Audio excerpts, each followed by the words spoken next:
Yesterday, Team Heretics, a team that Sideshow picked to win the entire tournament, were eliminated without winning a single map, and they lost to Wolves, which I very much enjoyed. But they have a numbers advantage. Juicy scaling forward. Got delete Juicy. Benji fishy. Here's it. Yes!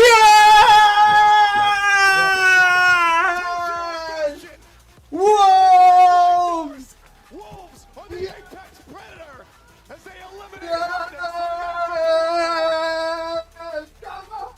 Unbelievable.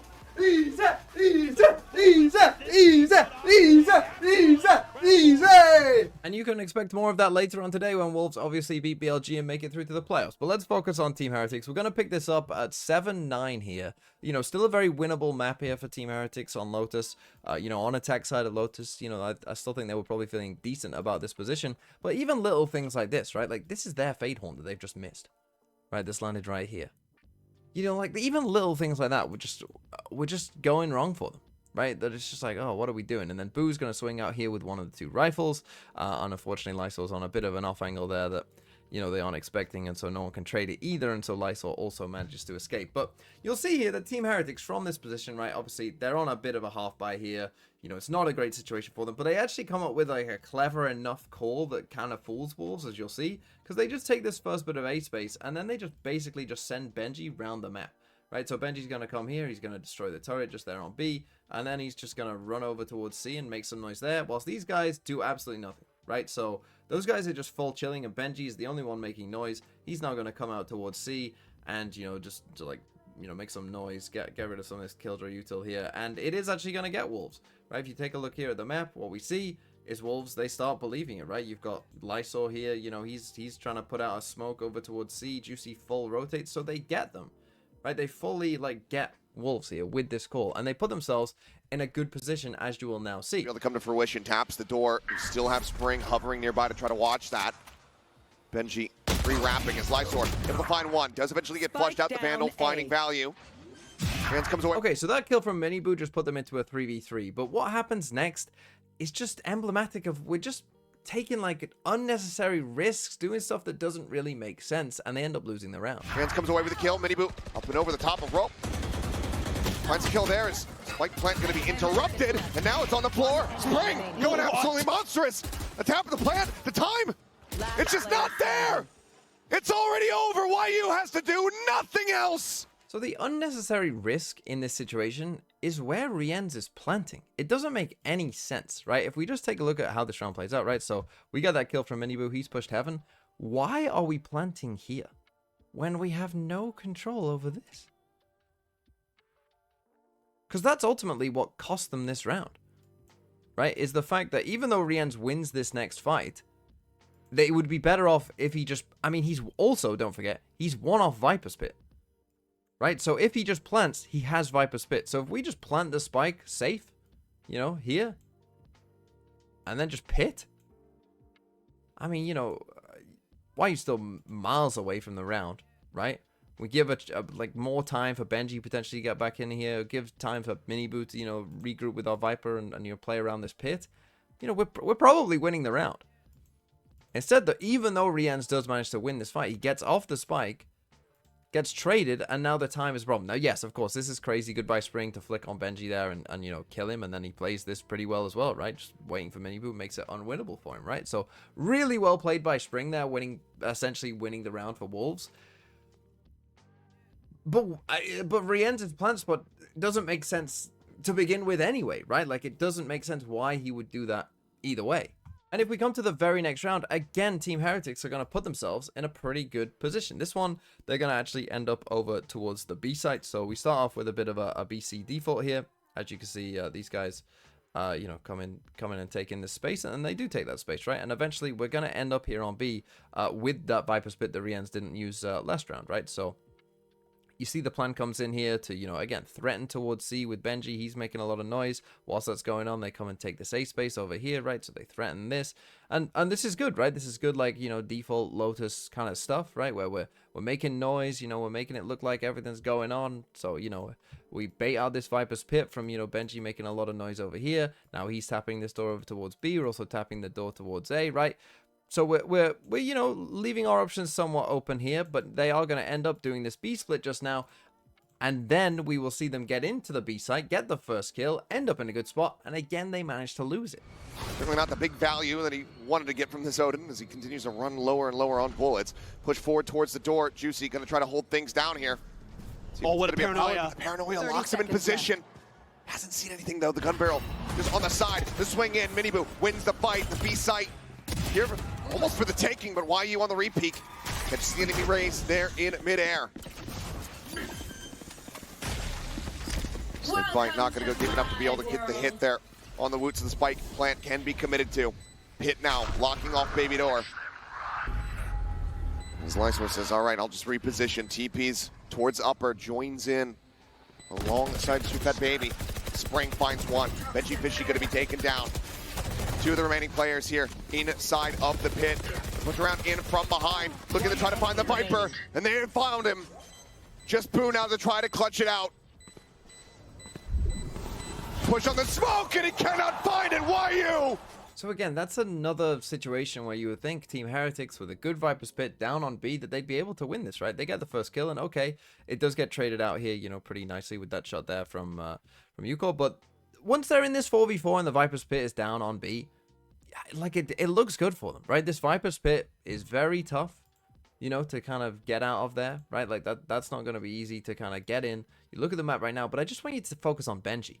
Because, like, he just gives his life away for nothing because he's so indecisive, right? Just take a look at him. So he's in a position now that is, like, he's still... I can understand why he might not want to be here because, essentially, you know, people can probably still see him, I'm going to guess, if they come out of heaven. But, like, none of his teammates can really trade him that easy, if you get what I mean, because their Viper's Pit is kind of blocking off any trades from here. So I can understand why you wouldn't necessarily want to be here. And so he is going to move, right? So you see he does kind of, you know, reposition himself, but like he's taking his time to do it, right? Like he's had more than enough time to potentially reposition, but he's kind of taking his time to do it. Then he's going to just like drop back into the smoke now, okay? So you're like, okay, he's playing B main. And initially when I saw this, right, we just got this Omen ult from Lysor. So I thought like, oh, he's drifting back here to come and check, you know, that Lysor hasn't ulted this, right? Like that's what I thought he was doing. And maybe that's what was in his mind here. But you see, like, as now Wolves are, you know, starting to come onto the B site, he's now in the smoke. The way he dies is just by, like, drifting out of this smoke into the open, trying to run into the pit, and just dies. So, like, his complete indecisiveness here of starting here, slowly drifting back here, then drifting into the smoke for a bit, and then coming back into the pit, it just cost him his life. And we can kind of see on the mapper as well, it looked like this smoke had a bit of a gap in it. So he could have potentially, if he did just fully drop into B main, you know, even exploit that. So... you know, I mean, it's just not great. You'll see him here, like, just drop out of the smoke straight into Spring's arms and just die. I mean, like, when you see it here from this, like, you just see, like what is going on? Right? Like, what is going on? And then, obviously, now you're kind of in a trickier position because you're a player down and you don't know where all these players now are potentially flooding in from. So, you know, it's a bit tough. And if I had to guess, Boo maybe is calling Benji to come back into the pit. Because Boo wants to stick here, right? Because essentially they've just got a guy here, you know, not really doing that much after the Omenal. But Boo probably wants two players in front of him here so that one person can kind of watch this way and one person can watch this way and he can just chill back here and keep the pit up, right? But now that Benji died, you know, that's not possible. And so now Boo has to kind of push himself in there as well. Obviously, it becomes more difficult. And as we see, they lose the round. But again, just like... it's not even the same person, you know, making these mistakes. That's what it's like team-wide. It's like team-wide, just at some point in the round, someone will make a decision that just feels a bit rushed. It feels a bit panicked. It feels a bit indecisive. And we end up losing the round because of it. And the thing is, Team Heretics were playing very, very slow, as we've seen in some of these rounds. And the time was always kind of becoming a factor, as we kind of saw in the first round in particular. But this one is another one, if we skip ahead to round number 21, where... like, we just be... obviously, when the time gets low, right, things get chaotic, they can get a bit messy, you know, like, things have to happen, like, right now, right? And so, it can cause some problems. And it just felt like, well, Team Heretics are playing this slow, you know, they're choosing to do that. But then they're also, themselves, really struggling with the fact that when the time gets low, it's getting a bit chaotic. But they were the team that was struggling with it. So it felt a little... you know, all over the place. And this is another example, right, where we see them, yeah, okay, we're taking, you know, some space out towards C, we're taking this early B space just here, right? Like, it all makes sense, it's all perfectly fine, there's nothing wrong with what they're doing, but now, you know, we're milling about, we're coming up with our plan, and our plan eventually is to come towards B. Now, at this point, there's 46 seconds left in the round, and we get this fatal, and this is a, you know, not a fatal that you see all the time, right, using it in this situation, but I think that this fatal weirdly ends up kind of mattering quite a lot, because it's just basically a fatal for info, right, and it is going to hit like 3 people, but it also slows them down, right, because they don't want to do an exec when they're fade ulted. So right now, you know, they're grouped up to kind of do this exec, but now you've kind of been revealed, and now they kind of wait this time, you know, to do this exec, but that gives Wolves a bit of time, you know, to get 2 players fully looking over towards B in a second. And again, the chaos is now going to come out with all of these ults. You know, this is a big ult round for both sides, where you've got, you know, 3 ults here for Heretics, you've got a couple big ults here, you know, we've already used a fade ult as well. And you'll see, again, they kind of just struggle with that chaos. It's a little bit. Slow down the approach. This is going to be a showstopper. 30 seconds left. Sent out here from Miniboo. There's answering showstopper going to be set, but Miniboo, he's ahead of the curve on this one. Juicy taken down. Lockdown's going to be exchanged here on both sides. Fed Baby able to find one. The spray on the Odin, only going to be good for a singular kill. Root dead, but Spring still playing forward here. Rotates around the back and catches Boo unaware. The time. The detain is there, but the time is certainly not. Benji Fishy just now picks it up, but the round was already done and dusted. So of course, this is a situation with a lot of different things going on. But again, there are mistakes here from Heretics, right? It's not just like pure luck that they lost this, right? If we just take a look as they're coming for this exec, because again, this starts about as well as it could, really. Like, if you think about it, they get the site, they trade their result, they bait out the result that doesn't get any value from Wolves, and they get the first kill. Like, that could really not have gone better, right, as a start to this exec for Team Heretics. One of the major problems they've got, though, is, so they've got the Viper Orb down here, they got 1 Omen Smoke, they obviously have all 5 coming this way, so they have no control of kind of, you know, the blue room over here. Boo has another smoke, but instead has committed himself to just TPing in here instead of just smoking this off. And so that causes them a lot of problems as well. Now, maybe, you know, they had some plan of, you know, fighting this, you know, and taking this control some other way, but it doesn't look like it, because you would have done that with the result, right? Like, if that was your plan, like, hey, we're going to fight this area, well, then you would have sent your Raze this way, right? To go and clear out this area with an ult. If that's what your plan was, that is what you would have done. Instead, they haven't done that. They haven't smoked it off. So it's like, well, what was our plan for this? I don't know. I don't know what our plan was for this. And that's what, you know, ends up kind of costing them this round. Because you'll see, you know, the Killjoy lockdowns come in from both sides, and that puts an even more time pressure on this, of course. But the way that they die is we get Omen flash out here from Lysol, and now 2 players just swing out from here. Right? This is how you lose the round, is this. Right? That's what cost you the round, because that cost you this time on this Killjoy lockdown, which meant that, you know, you had to then kind of run away, and, you know, we got knives out, you're dead either way. You know, chaos is going on. You've got Boo here, you know, trying to do a smoke as this kind of, as this goes on, like, but the thing is that, I mean, at this point, there's only 11 seconds left anyway, right? Like, the round is an absolute chaotic mess, and now the round becomes completely unwinnable for Benji as well. So, like, that's what I mean, right? Like, they just had absolutely no plan for this, despite the fact that they had the tool. You know, you raise ult this, you will take this control if you don't want to smoke it off. That's fine. But when you're all 5 running down here, you can't have no plan for this. That doesn't make any sense. And then we can come to the last round as well. So the very next round, let's take a look at this, where Team Heretics decide, okay, we're done with playing slow. We're just going to do a C exec. Which, okay, you might think like, yeah, that makes sense. But again, as they do this C exec, it doesn't go so great for them. Force this into overtime. For the opportunity, the chance to try to then take us to ascent. Nanoswarm's coming through. Oh, Miniboo going to be getting cooked as Yuko is able to find 2. Fed Baby finds Rien. So yeah, not a very successful C exec there, and there are parts to this that I just hate. I hate some parts of this. It even starts before the C exec. Forget the C exec. I hate this. I hate wasting a blast pack here. Why are you blast packing this? There's no one way here. There's nothing here. yeah, now you've only got one blast pack for this, which means you can only go so far, and you just so happen to go straight into a bunch of nanoswarms, because of course you do.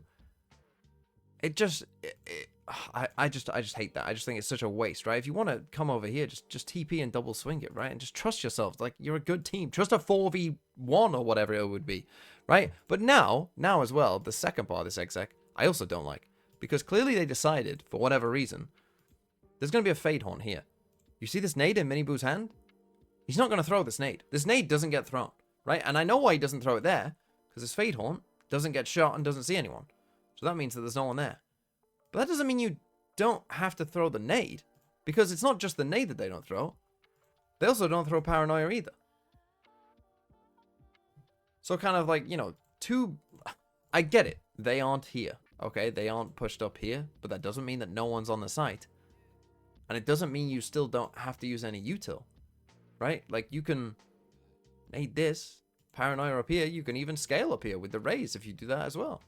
You know, and really send it to them. If you want to, that is perfectly fine. Instead, they do none of it and decide to think like, okay, I guess we're just fine. You know, one blast back in, send a Fade Prowler in, you know, and just go with it and get absolutely cooked. Yeah, that's cool, I guess. You know, have Rienz just solo fight this on his own. Right, so Rienz just scales up here on his own. Dice to these guys. 4v2. And let's just face it, Team Heretics, they didn't play very well. They simply did not play very well, and they got eliminated for that. As you will now see, Wolves close this out. Baby finds Rienz. It's just Miniboo and Benji Fishy against the world. Juicy in the corner. Reload necessary. Spike in hand here. But where do they try to go? Tap on the door to try to instill some doubt. Is smoke going to be cycled over? Seems like Wolves are going to give them the opportunity to get the plant potentially. But when are they going to make their move? They're not giving them the opportunity to find any freebies. Either side with much util.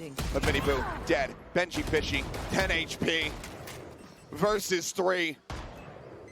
30 seconds. Even with a pivot onto the B site, they're going to be able to rewrap. He's going to try to fake it out, but they have a numbers advantage. Juicy scaling forward, makes some noise. Benji Fishy hears it, and he cannot make it happen.